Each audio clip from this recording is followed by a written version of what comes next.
Because see, it is so complex to model, as Sajid was saying, it is impossible to figure out if you disrupt oil for 3 weeks, if you capped a gas field or an oil field, how much time does it take to reopen? Once you reopen, how much hoarding will happen? Do you have enough tankers to move things around? So if you are stuck for 1.5 months, it may take 2-3 quarters for everything to normalize. In which case, how do you assess economic impact and the supply chain and the complexities?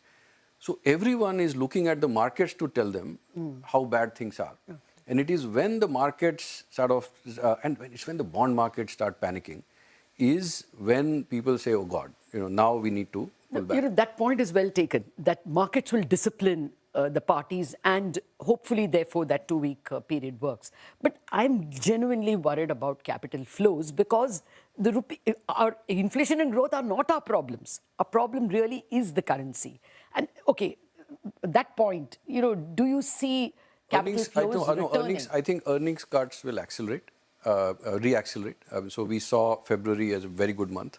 So capital flows are still a question mark. But capital flows is not just FII portfolio flows, right?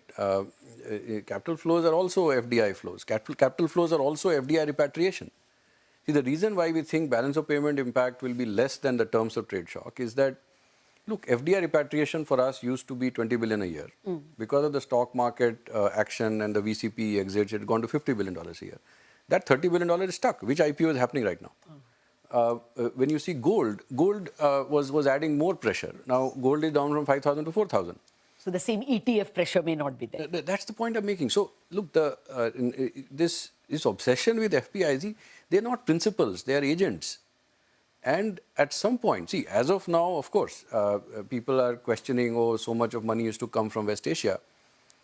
But now money will come from Norway. Okay. Because they still are supplying oil, their oil supply is undisrupted. Okay. So, I'm not too worried about capital flows, especially if it is for a period of a month. What's the point of having $700 billion of reserves? Do you think the Reserve Bank or government have to take something extraordinary?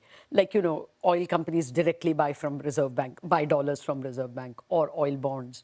Or even as Indonesia has gone to the level of, capital controls. You can repatriate, you can remit only $50,000, not 100,000. Any extraordinary measures? So I don't think that's a good idea, because I think that adverse signaling impact of doing something extraordinary in a crisis suggests... They won't do it voluntarily. Will they be pushed to it? No, they will not. India still has enough reserves to go through for the next 2-3 years. In fact, I would argue we could be